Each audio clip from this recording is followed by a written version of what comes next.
Чынын айтканда, мен берген суроолорду коллегаларым берип койду. Бирок кыска эле ушул бүгүнкү күнгө кайсы өлкөлөргө биздин продукцияларга сатыга жөнөтүлүүдө, анан кийин Айыл чарба министрлиги биздин өндүрүүчүлөргө кандай жардам көрсөтүп келет, мисалы мененчи.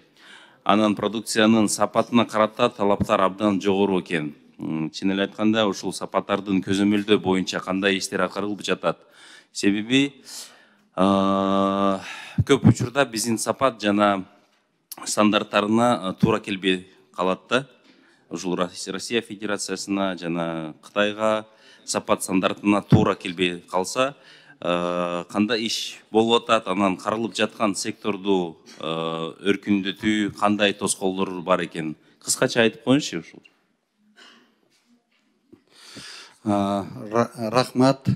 Биздин теге продукциялар, мына төбүрчактар кетип атат сыртка, картошкалар кетип аткан, ошондой эле өрүктөр кетип атат. Эми тоскоолдуктар бул жерде биздики жанагы эле айтылып аткан теге логистикалык борборлордун жоктугу, ошол ири логистикалык борборлор ошол ар бир продукцияга сертификаттарды алат. Ошентип анан бизде бул теге борбор атаандаштыкты өнүктүрүү борбору бар. Ошолор дагы мына канча жылдан бери ошон түшүндүрүү окутуу иштерин жүргүзүп келген. Анан бирок антсе дагы ушул биздин пикирибиз менен жанагы борборлорго такалып атат да, ирилештирип. Ар бир продукцияны ошол иретке келтирип, сорттоп, анан керектүү теги компанияларга жиберүү.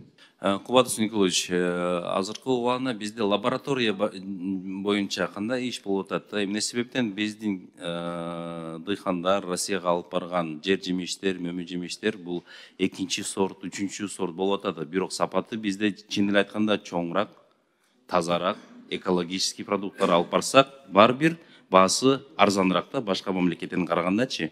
Ушул жерден дагы бир ишти алып барып атабы? Рахмат. Бул боюнча дагы иш алып барылып атат. Бизде фитосанитарный контроль бар. Ал жерден ошол сыртка экспорттоого чыккан жашылча жемиштерди ошол жерден пробасын алып барат дагы, анан тийиштүү заключениясын алат. Бирок тилекке каршы дыйкандардын баары эле, же болбосо айыл чарба ишкерлеринин баары эле бирдей теги жоопкерчиликтүү эмес экен. Кытай мамлекетине барып, ошол жакта макулдашылып келген. Бул теги границанын ар жагында биздин жана АПК деген компанияга жер берилип атат. Ошол жерге биздин ишкерлер теги логистикалык борбор курат. Ошол жерге биздин продукцияларды алып барат дагы, анан Кытайдын өзүнүн лабораториянын талаптарына ыңгайлуу продукцияны ошол жерден иреттеп туруп алып кирип кетет. Азыр учурда кана 10 протокол түзүлсө, мына 60 продукциянын тизмеси менен биз иш жүргүзүп атабыз. Кудай буйрса, ошол жанагы надзорный склад ишке ашып кетсе, анда дыйкандардын бир топ маселелери чечилип калат. Ошондо дыйкандар дагы түшүнөт, ишкерлер да түшүнөт, Кытайга алып кириш үчүн эң сапаттуу айыл чарба продукцияларын алып киришибиз керек. Ушул маселе боюнча шашып түрүндө чечип коюш керек. Жылдан жылга биздин жер жемиштер баасы вообще туура келбей атат да, көтөрбөй атат.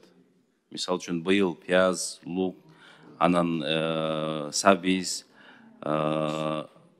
башка дагы жер жемиштердин баасы өтө тиги арзан экен да.